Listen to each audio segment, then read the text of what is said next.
You and Mike would be a way better Yeah, idea you to know me. why? You know why we better fight? Because I probably beat Mike. Where's Mike? I'm calling Mike. Where is he? I'm getting Mike on the phone right now. Yes, let's go. Throw the hook with the best of them. King Kong beat your chest, should've slept on you. What's next? The check drip dip, run the neck, check hook by the bookfish hook off the deck. ShowBizz. Throw the hook, shouldn't have slept on you.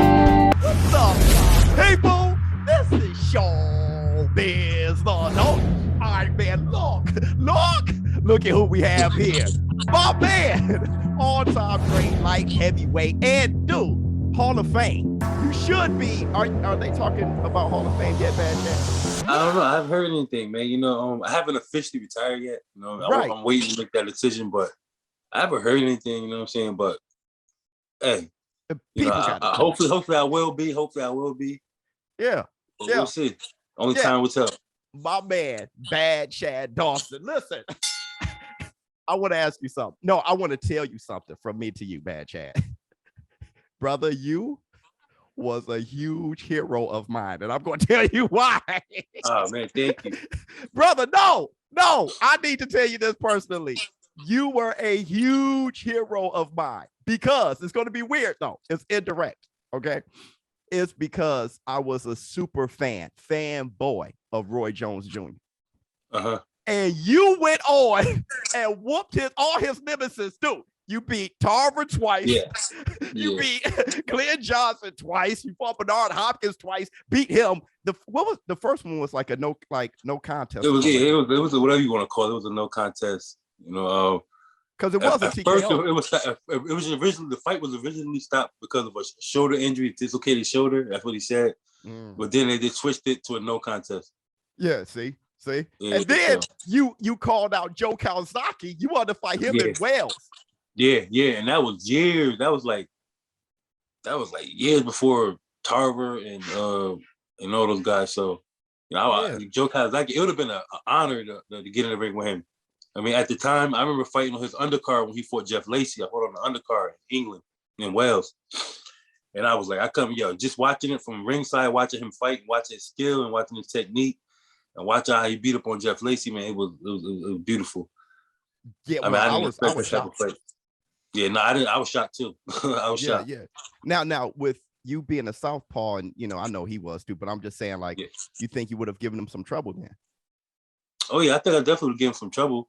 I'm not saying I would have beaten him, but at that time I do feel like I would have beaten him. But who knows? But he definitely was a great fighter. He definitely, if I could have got that one on my resume, that'd have been great. Yeah. There's no question once you retire, you Hall of Fame. But now I want to ask you though about Joe Kawasaki. Like when you're saying he's a great fighter, bro, it was so hard. Like his fighting style was so weird to me, and it seemed like his punches didn't hurt. But then I remember Chris Eubanks saying that his punches did hurt. Like, what made him so difficult for these guys to beat, man? I mean, I think it was a combination of them not them underestimating his punching power. Right. Because when I was at ringside when he fought Jeff Lacey, man, and he put on a show, man. You can't tell me those punches weren't hard. You can't tell me that. I mean, so I think it was a combination of speed, ring intelligence, ring savvy, and just he was bred to box. He was bred to be a fighter. You know what I mean? There's not many people. Yeah, you were too. You were too. Your father was a fighter, right? My father was a fighter. Yeah. But it's a difference between a fighter that's bred to, that was born and bred to be a fighter, and a fighter who just jumps into the sport. Right. And I don't think it's like the same thing like Deontay Wilder, who turned out to be a great heavyweight. Right. I don't care what nobody says Deontay Wilder's all-time Hall of Fame heavyweight. Right. I don't care what anybody says. Right. Well, you can't refute. But he came into the sport late. Right. Well, Rocky Marciano did too. A lot of great exactly. So that goes to show you that talent means nothing really. I mean, it's all about the hard work, the dedication that you put in, what you give back to the sport. You know what? Before we get into Deontay Wilder, because I want to ask you some things about that. Mostly, I want to ask you about you. But we'll talk about Deontay Wilder and the current scope of boxing right now. But a good segue to the current scope is this. I remember when you reigning light heavyweight, like you're kicking ass at light heavyweight, and then you make a bizarre, I'm sorry, Bad Chad, you make a bizarre move that people don't make. You cut weight, go down, fight a complete badass in Andre Ward when nobody was trying to fight him. Okay, I got to ring the Tyson bell for you. You took that was a risky thing to do, and you lost that fight. And everybody talked about how you lost, but not the risk that you took and everything. Like, what made you do that? I mean, at the time, I knew Andre Ward was a great fighter because I watched him. I knew of him. I knew he was a great fighter. And honestly, at the time, I wanted to do it for boxing. I wanted to do it for boxing. You know, at the time, he was a young up-and-coming star. I was a young up-and-coming star. I really wanted to do it for boxing, but my big mistake was me fighting at that weight. That was the biggest mistake I made. I mean, going into the fight, like three or 4 weeks before the fight, you know, we started noticing that it was kind of tough to get down in that weight. But I wasn't gonna pull out of the fight, do nothing like that. So we went on with the training camp. 2 days before the weigh-in, it got a little risky, a little tough. But I'm not making any excuses. Andre Ward, he fought a great fight. I mean, it was an honor for me to be in the ring with him, to share the ring with him. He's a Hall of Famer. He's a legend. You know what I mean? But, you know, had things been different, I think that would have been a totally different outcome of that fight. Yeah, I remember. Again, not saying I would have won that fight, but I think it would have been a more exciting fight. Yeah, you always were a humble guy. I remember you sounding like that when it happened. Everyone knew it was hard for you to make weight. Like everyone knew. And you still said those exact words. Like, you acknowledged it, and you're like, but I took the fight, and it is what it is, and I lost the fight. But it wasn't the best you. And I think like maybe that's why, and correct me if I'm wrong, but when I look at what happened with you in that fight and after that fight and how people kind of perceived you afterwards, maybe that's why people don't take the risk today. Like examples like with you, everybody just crashed down. Oh man, you know, these negative things he got exposed. But let me tell you one thing about after the Andre Ward fight, the Stevenson fight. Yeah. There's another thing I want to say. Because I'm not gonna have anybody, I'm not gonna like take any credit away from Adonis Stevenson. I was in great shape for that fight. I mean, I was because coming off of the Ward fight, coming off of the loss with Ward, you know, I felt like I had a lot to prove. So I got right back in the gym. I started training. And believe it or not, my trainers, I had 3 trainers at a time. We're all in the gym. And they all tell you that I was in the greatest shape. They never see me look how I look. They never see my body. I was in great shape. But it just what happened. He caught me with a punch I didn't see.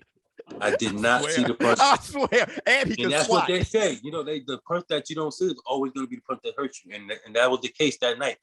Like, I don't want to take anything away from Adonis Stevenson when he got the win. He caught me with and still to the day, I'm going to tell you about the hardest punch I ever been hit with. I mean, he definitely rocked my bell. But, like, I don't want to take any away from Adonis Stevenson, but had the ref let that fight go a little longer, let me try to survive that round, I think I would have got back in that fight. And I think I would have came out and won and still won that fight. Yeah, well, see, here's the thing. You're saying something extremely interesting. And I think all of us fans the type of fan who never been in the ring, you know, I have. Like, when you say getting hit with a punch you didn't see. I mean, I was whooping a guy against the ropes. I'm whooping this guy, and then I wake up later. You know what I mean? Yeah. So can you explain to these people, like, even guys that you supposed to beat, it's still a fight. Like, what is it like to get punched in the face, bro? Like, let these people know, like, to be a fighter. I gotta explain this to people all the time. Like, I train some kids. I train my sons. I got 2 sons that buy. I train them, and I always tell them, "Yo, get your hands up, man. I'm telling you." And I try to explain to them what I can't explain to somebody what it feels like, because everybody takes pain differently, right? Right. So, but I'll tell you, the hardest punch I was hit by was the Adonis Stevenson punch, and I mean, it was a hard punch. It was, but it's not cool to get hit at all. And the more punishment you take, you know, the Floyd says it all the time. The more punishment you take, the least you're gonna last. You're not gonna last long in the sport, right? So you try to minimize the punishment you take, which is what I try to do throughout my whole career. I try to minimize the punishment that I took in the ring. I try to do that that's what I fought off my whole fight. You know, just trying not to take punishment. But a few big shots, a couple big shots will do it to you. Well, because here's the thing. I mean, you're as busy now as hell. I mean, if you include COVID, right? I mean, you as busy now as Teofimo Lopez. I mean, you fought twice in 2019. You as busy now as active, like prime fighters now. Teofimo Lopez fought once in 2020. Like you fought twice in 2019. And wait, how old are you now? 42? 40? No, 39. I'm just waiting. That was a good one. That was a 42, good one. 43, 44. I was like, whoa. Oh, you going too far now. You going too far. No. But no, what I'm saying is how active like you are now. And when you're talking about absorbing punishment and taking those shots, like to still be active now. I mean, what plans do you have now to continue on and taking all that into consideration? You know, yeah, I mean, I look at it like this, of course I'm 39. Of course I had my day, but I had my day, I had my glory. I did what I had to do. I'm not looking to get back in the ring with anybody, none of the young guys, up and coming guys. I'm not, but as far as like, maybe a couple of the MMA fighters, I see Anderson Silva looking good. Yeah. That's a fight that, interests me, Anderson Silva, even Jake Paul. But they gotta understand that I'm a different animal. I'm a different type of, from the guys that they've been fighting. So it might be a little risky on their part. They might not want to take a fight like that.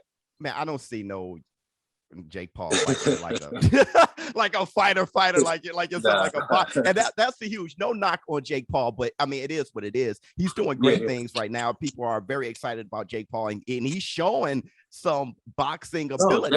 Definitely. And they're gonna keep this exactly what they did with Deontay Wilder. Everybody kept saying how he had no boxing skills, he couldn't do this, but you know what they kept doing the whole time? When they were doubting him and saying he couldn't do this, he was getting better and better and better and better and better. Even though he was still knocking everybody out, but you could still see as he was growing, he was getting better, a little more patient with his punches and putting his punches together. Like even in the first Fury fight, I thought he fought a great fight. I thought Fury won that fight, but I thought that was the best fight Deontay Wilder fought. I think so too. He was changing up the level of the jab, jab into the stomach, jabbing up top. Yeah, I agree. Yep. And then the third fight, he came out the first round, the first 2-3 rounds. I was like, whoa. I was like, yo, Fury gonna win this fight.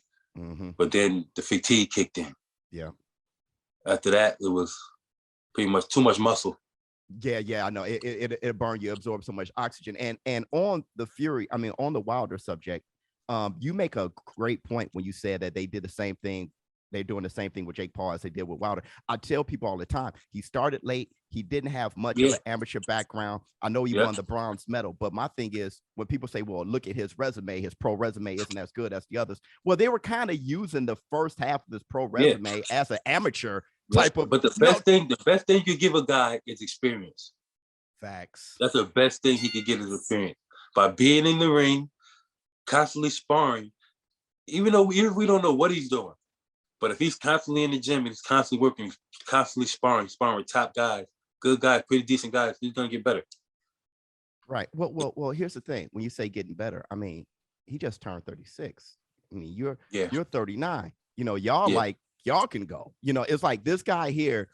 Do you think when we look at fatigue and in that third fight, and we look at this and that, do you add that age as maybe something that kind of hurt him a bit as far as Wilder? With Wilder being 36. No, or 35. I don't think that hurt him at all. I don't think that hurt him. For me, when on the outside looking in, I think he had a good training camp. I think they had a good game plan, but I think that he just wasn't able to complete that game plan due to the weight, the muscle fatigues you. Muscle fatigue you. That's the worst thing you could walk. The worst thing for a fighter is to have all that muscle. I mean, I think he put on like 15 pounds of muscle. Yeah. He was. That's not good. And if you're gonna put on 15 pounds of muscle, you gotta pick your conditioning up. Right. You got to condition more. Because you have to condition those muscles to be able to go a long period of time. And it looked like his muscles wasn't conditioned to be able to go past 5 rounds. Right.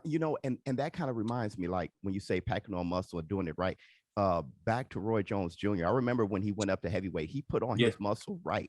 but going back down, and that's the thing with you when you fought Andre Yes, I Ward, did. like Yes. how fast he went back down. Yes. I just think that just had everything to do with his performance from there Yeah. on out. That old muscle was just cut out. So I just want to ask you, like, do you think it's harder? So let's take like Canelo Alvarez, for example. Yeah. Him going up to be undisputed at super middleweight, and they're talking about him going up to light heavyweight or something like that afterwards. Him going back down to middleweight to take on a Charlo or Andre Triple. Do you think that'd be more difficult than him actually going up? Do you see him actually going back down? No. If he went back down to 160, man, we got a lot of questions. Yeah. If he can make it back down to 160 comfortably and fight at 160 and compete, that's gotta cut a leg off or something to that. I got a lot of questions. I know what you're saying. It's almost impossible, like you said, not to cut the weight, but to go down and compete. Yeah, to go down and compete, to go down there and still be running through guys. No. Yeah. No. Yeah. I think 168 is his weight right now. I think that's what he's gonna be. That's what he's gonna say. I don't see him taking a big fight at light heavyweight. No, he talked about fighting what's his name? The light heavyweight champion. Beterbiev? No, he don't want that. Right. What that kind of smoke? He don't want that. Nah, he don't want that. But yeah, why you say? I actually sparred with him. You spar with who? But Beterbiev? Yeah. Hold on. How did that go? I went to Canada, and right before the pandemic hit in 2019, in February. I was there in January and February. I went down to Sparta because he was getting ready to fight Marcus Brown. No, he wasn't getting ready to fight Marcus Brown. He was getting ready to fight the Asian kid, tall southpaw Asian kid from China, I think. He was going to fight that guy. They brought me in for training, and I sparred with him. I was there for 4 weeks. Man, that dude's strong, man. Unbelievably strong. You mean punching power or just physically strong? Physically, punching power, he's strong. Wow. How about his technique? Technique, not that great. I tell you this. He's a rough fighter. He's strong. He's physically strong. And he's rough. Yeah. I mean, even in sparring, he's like elbows are coming behind those hooks.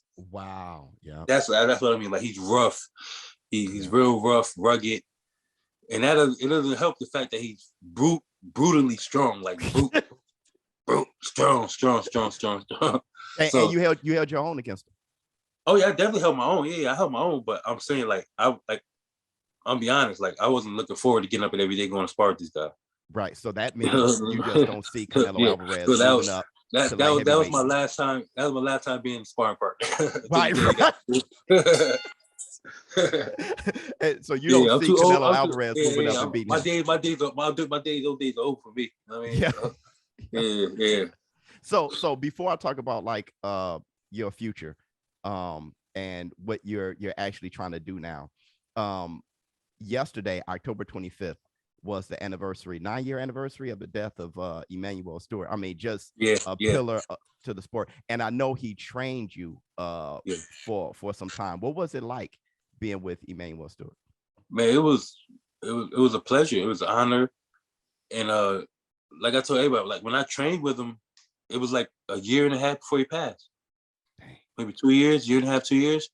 And I remember getting to camp, and it wasn't even like I feel like the relationship that we built in that like 2 or 3 months, it wasn't even about boxing.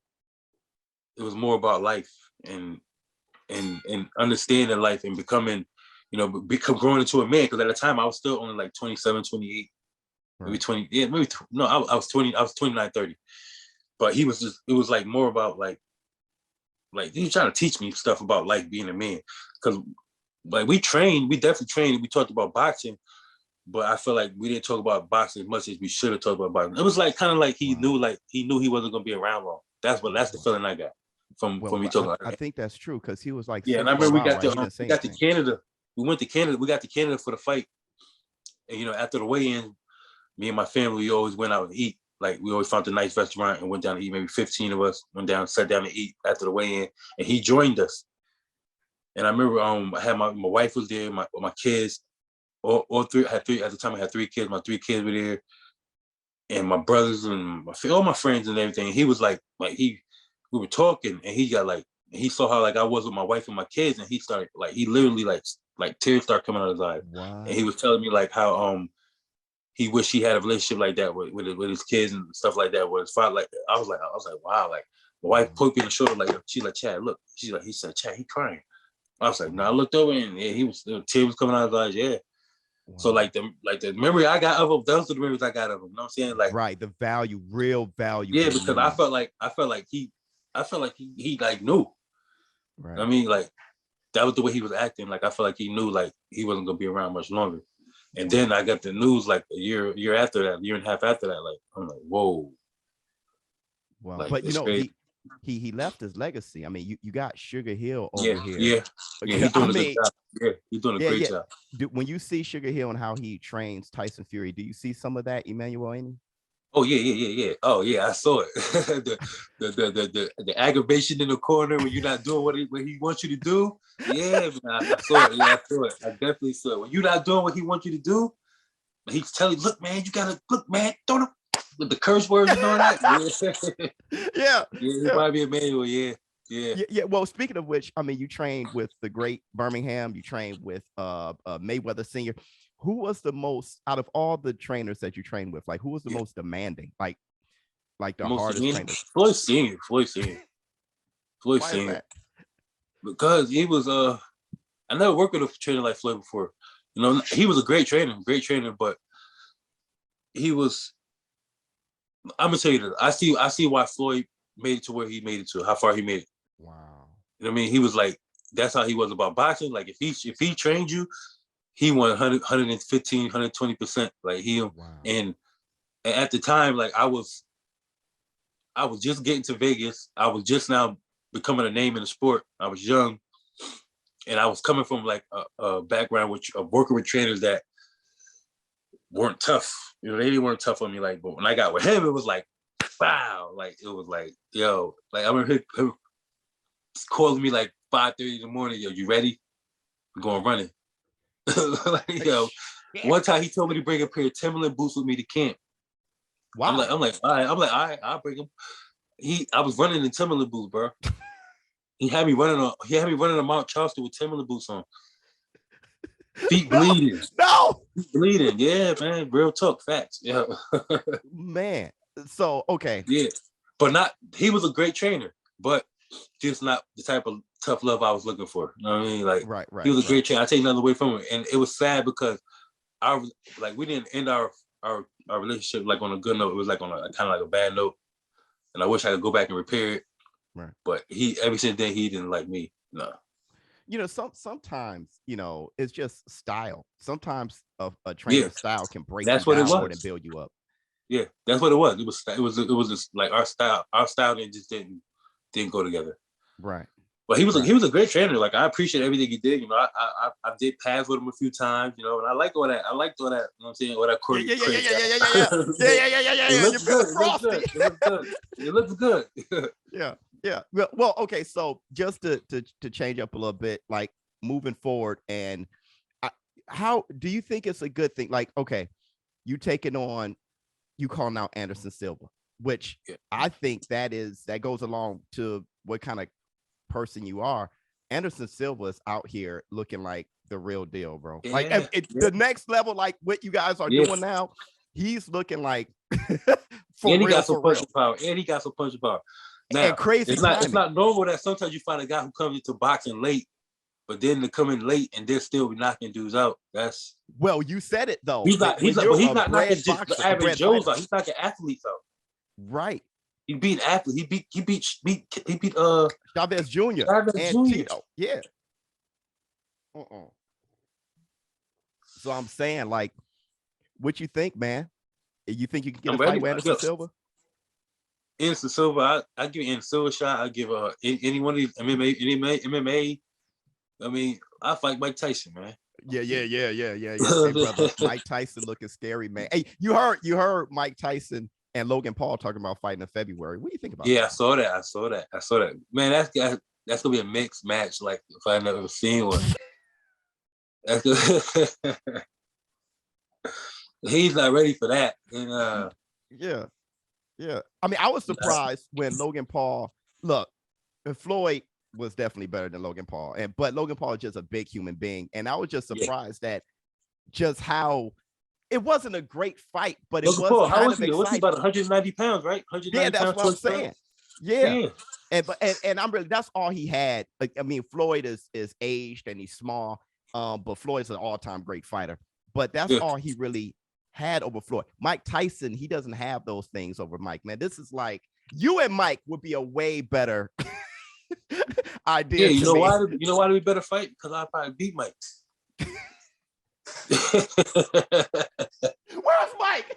I'm calling Mike. Where is he? I'm getting Mike on the phone. I'm a fighter, man. I believe in myself, man. Come on, man. Yeah. But I do the math. But I do the math. What's the math? What's the math? The math is the age. Yeah. The age, right? I'm about 190 pounds right now. I could put on 15 pounds of muscle 2-3 months. You know what I'm saying? I'm telling you, man. I got the height advantage. Okay. How would you fight Mike Tyson? Now this is Mike. He still looked good on the pads. You knew he was pulling punches against Roy. Yeah. I love you, Roy. Roy's my guy. All right. But you know he was just Yeah. So I'm saying, what will you do with Mike? How will you fight Mike? Definitely not banging with him. Definitely not going in there looking. Definitely not looking for the knockout. Right. Boxing. I'm gonna box him. I'm gonna box him. I'm gonna tire him out. Right. Give me 3 rounds. Let him get him swinging at the air. I mean, you know, he might connect a couple times, but if I can take him, I mean, I'm gonna have a shot. I mean, you could. If I can get him to 3-4 rounds, if I get him into the 4th round, it's a go. You guys heard this. Did you guys hear this? Bad Chad will beat Iron Mike Tyson. Iron Mike, where are you?